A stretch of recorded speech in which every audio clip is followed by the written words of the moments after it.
Fala pessoal, novamente sejam muito bem-vindos. Para quem não me conhece, meu nome é Denis Silva e você está no canal Estudo Perspicaz. Por que será que a tradução do Novo Mundo, tal também como outras traduções da Bíblia, não contém alguns versículos das Escrituras, versículos estes que encontramos em outras traduções? Após a vinheta, vamos estar então respondendo a esta pergunta. Então, acompanhem comigo.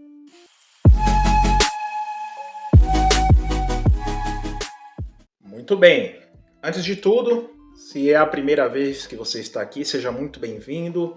Se inscreva aqui no nosso canal, dê o seu like nas informações aqui para que essas atinjam outras pessoas também. Comente, quero saber a sua opinião. E hoje nós vamos falar um pouquinho de alguns versículos que não se encontram na tradução do Novo Mundo. Não somente na tradução do Novo Mundo, mas em outras, né? Mas vamos concentrar aqui principalmente na tradução do Novo Mundo. Na edição da tradução do Novo Mundo de 86, nesses versículos vamos encontrar um tracinho. Já na tradução atual, de capa cinza, nem mesmo o tracinho nós encontramos, né? E quais são alguns desses versículos que não encontramos na tradução do Novo Mundo? Conforme vocês estão vendo na sua tela, temos aí Mateus, capítulo 17, versículo 21, depois o capítulo 18, versículo 11, 23, 14, depois Marcos 7, 16, 9, 44 e o 46, depois o capítulo 11, versículo 26, Lucas 17, 36, João 4, 5, Atos 8, 37, depois capítulo 15, 34, capítulo 24, versículo 7 e Romanos 16, 24. Também vamos abordar outras passagens no decorrer deste vídeo também. De qualquer forma, todos esses versículos então não constam na tradução do Novo Mundo. Por conta disso, alguns religiosos, principalmente das igrejas protestantes, alegam então que a tradução do Novo Mundo é uma Bíblia adulterada, porque removeu partes das escrituras então das suas páginas. Mas será que de fato essa acusação tem base?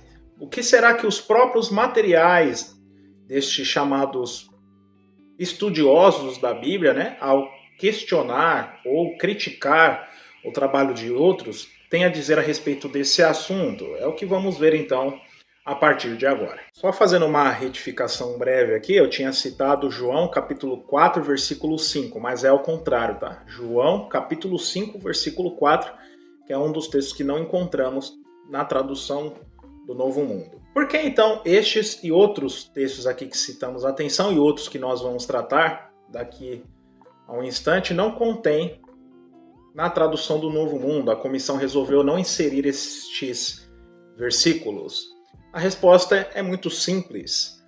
Todos os manuscritos mais antigos e mais confiáveis do Novo Testamento, né, conhecido também como as escrituras gregas cristãs, eles não contêm nenhum desses versículos, nenhuma dessas passagens que vamos estar então compartilhando com vocês aqui.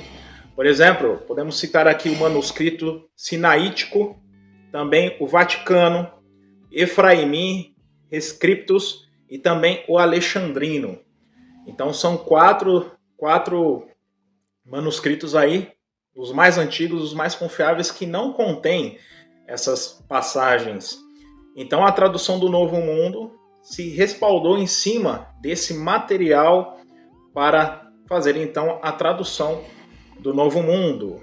E é interessante que no meio protestante, no meio evangélico, pouco se fala a respeito disso, quer por omissão ou por ignorância mesmo a respeito desse trabalho de tradução.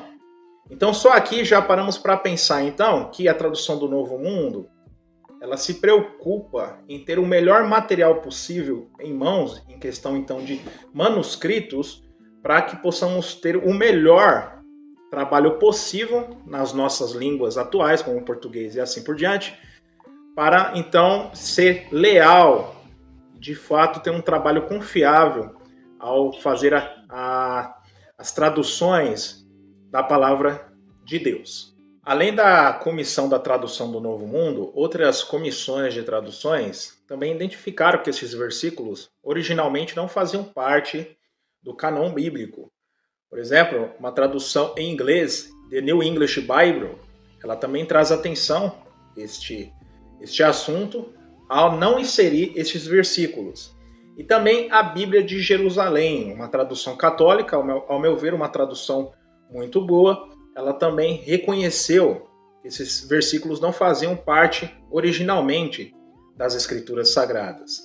Veja só como também o Bruce Metzger, em sua obra, a Commentary the Greek New Testament, na página 125, ele fala a respeito desse assunto, principalmente com respeito ali Marcos, no final do livro de Marcos, do Evangelho de Marcos, há uma conclusão curta e uma conclusão longa, pela qual também a tradução do Novo Mundo, principalmente a versão atual, ela não contém. E veja só o que essa obra ela fala para nós. O fecho mais longo, ou a conclusão mais longa, embora corrente em uma variedade de testemunhos, alguns deles antigos, deve ser também julgada pela evidência interna como secundária. O vocabulário e o estilo dos versos de 9 a 20 não são de Marcos. A obra continua. A ligação entre o verso 8 e os versículos 9 ao 20 é tão forçada que fica difícil crer que o evangelista pretendia que essa desse continuidade ao evangelho. Porque alguns historiadores trazem atenção que o livro de Marcos, o evangelho de Marcos, ele acaba de uma forma tão brusca, tão repentina, que alguém posteriormente achou que deveria então suplementar, ou terminar de uma forma mais adequada o evangelho de Marcos. E possivelmente essa inclusão que foi feita posteriormente ao livro de Marcos é bem provável que tenha sido extraída de outro documento e talvez datada da primeira metade do segundo século. Então, muito tempo depois, de o livro ter sido, então, concluído. Então, uma obra protestante, inclusive de um autor, que não é nada fã das Testemunhas de Jeová, mas ele aqui identificou de maneira acadêmica, histórica e arqueológica que essa parte das escrituras de fato não são originais. Também temos algumas obras aqui referente a isso que vou estar compartilhando com vocês de notas das próprias Bíblias dos protestantes relacionados a esse assunto. Então, relacionado ao final longo do Evangelho de Marcos, conforme vocês estão vendo na sua tela, temos aí a Bíblia de Estudo, NVI. Eu não vou estar lendo todas as citações aqui da nota, então depois você pause o vídeo e lê com mais tranquilidade, mas ela aqui nos ajuda a entender que esses versículos eles não constam, não eram originais do livro de Marcos, do Evangelho de Marcos. Então ele traz atenção aqui uma explicação a respeito disso. Então temos aí a NVI, também temos a nova tradução da linguagem de hoje, traz mais algumas explicações a respeito deste texto, Eles não fazem parte do texto original grego, conforme vocês estão vendo. Depois temos a Bíblia Shield, fala a respeito desse trecho também, das Escrituras. Temos o comentário bíblico pentecostal do Novo Testamento, que mesmo eles sabendo que não é canônico essa passagem, mas eles insistem ainda a colocar nas páginas da Bíblia. E conforme vocês estão vendo aqui, a Assembleia de Deus, Marcos 16, do 9 ao 20. Aqui, de curiosidade, traz até aquela passagem, Se vocês confiarem no meu nome, beberão veneno e não morrerão, serão picados por serpentes e não morrerão. É nessa daí que um pastor lá nos Estados Unidos, foi pôr à prova isso, levou uma cobra para a igreja, acabou sendo picado e agora está esperando a ressurreição, Então, com base em textos espúrios desse, que as igrejas, elas então pregam, né, usam como base da sua teologia, ajudando aí a propagar o engano nas igrejas. Agora nós iremos estar tratando de uma das passagens que é muito conhecida, bastante usada, mas que a maioria das pessoas não sabe que também não fazem parte dos escritos mais antigos e mais confiáveis que temos. E que passagem será que é essa? Aquele que não tiver nenhum pecado, atire a primeira pedra. Acertei! Now the world don't move to the beat of this one drum. Conforme eu acho que vocês conseguiram lembrar, então é a passagem então, da mulher pega em adultério. Agora, será que essa passagem ela é canônica? Ela é inspirada ou foi um acréscimo posterior? Veja só, por exemplo, conforme até já falamos a respeito dela, a Bíblia de Jerusalém, uma tradução católica, ela tem para dizer para nós o seguinte: esta pericope, omitida nos mais antigos documentos, manuscritos, versões e padres da igreja, colocada a olhures por outros, deixa transparecer o estilo sinótico e não pode ser de João. Então ela chega a essa conclusão que essa parte das escrituras não foi escrita ou produzida pelo apóstolo João. Foi algo que foi acrescentado tempos depois. Também, a Bíblia de Estudo de Genebra, veja só uma nota, o que ela traz atenção para nós. Em partes diz assim, ó: estes versículos não ocorrem na maioria dos melhores manuscritos gregos desse evangelho. A partir do capítulo 7, versículo 53 e 8.1, fica claro que a localização dessa narrativa não é original, pois Jesus não estava presente na reunião descrita ali no capítulo 7, do versículo 45 ao 52. Então, mostrando que esta passagem não é ou não consta nos escritos mais antigos e mais confiáveis que temos, mostrando que não é original. Também a tradução Peshitta, que é uma versão diferentemente da que temos em mão, né? Que são as escrituras hebraicas, as escrituras gregas, são a tradução dos antigos manuscritos em aramaico, uma língua também falada na época, né? Dos apóstolos, né? Dos cristãos. Ela traz atenção também uma nota a respeito dessa passagem. Aí fala lá, né? Os versos do capítulo 7, 53 ao capítulo 8, versículo 11, não aparecem no texto Peshitta, ou seja, em manuscritos também em aramaico, como também em outras línguas pelas quais as escrituras foram sendo traduzidas com o passar do tempo ao evangelho sendo proclamado durante todo aquele tempo em diversas outras terras na época ali, então, dos apóstolos e também um pouco depois, conforme as cartas, os evangelhos foram sendo produzidos.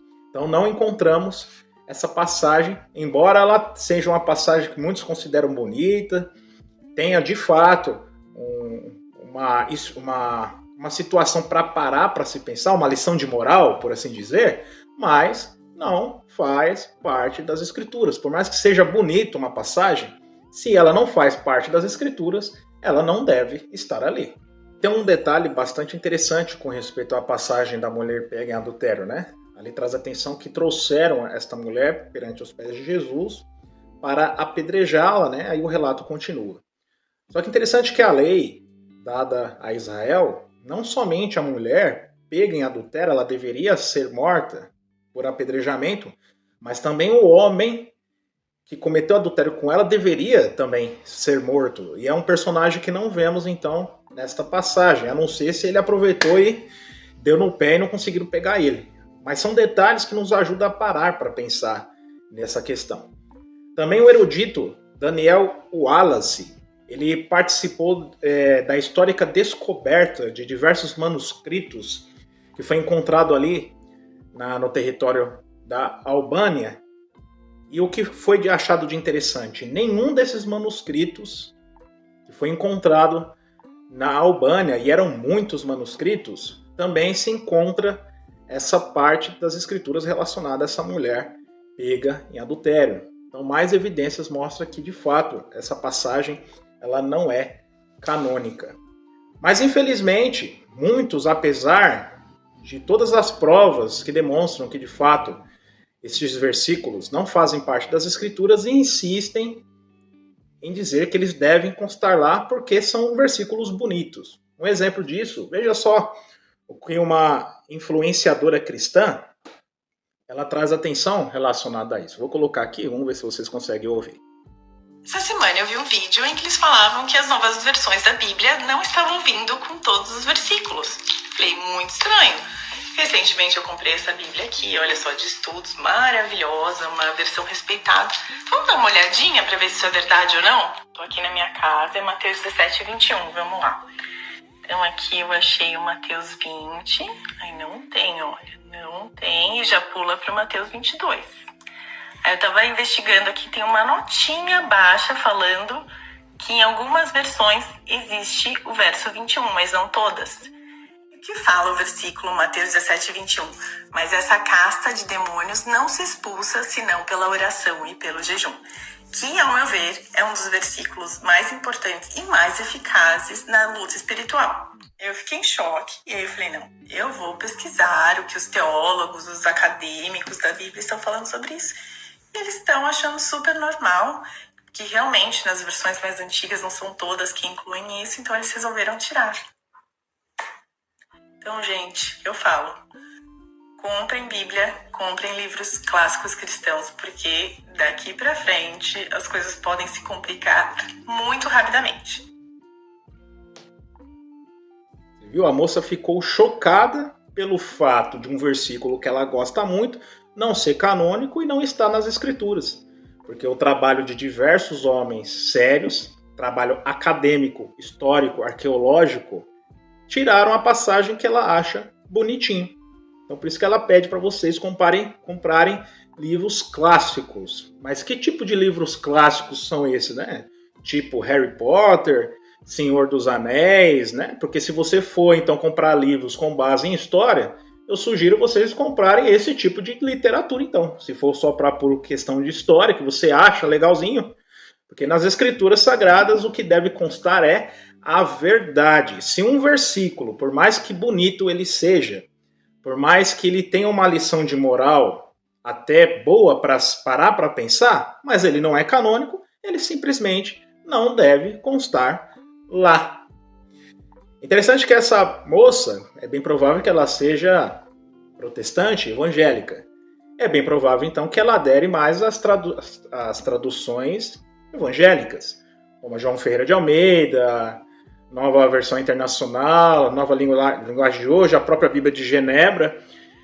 Por que ela também não consta os livros que constam nas Bíblias católicas, como, por exemplo, a Bíblia de Jerusalém, 1ª e 2ª Macabeus, Tobias, Judite? É bem provável que as Bíblias que ela tem não contêm esses escritos. Mas por quê? Se livros grandes como estes não contêm na própria Bíblia dela, e alguns versículos tem, porque ela acha que é bonito, então há uma grande contradição no que ela entende-se, né, como sendo escrituras sagradas. E é isso que se ensina nas igrejas por aí. E é justamente estas mesmas pessoas que criticam a tradução do Novo Mundo, que levam seu trabalho de tradução de uma forma séria e honesta.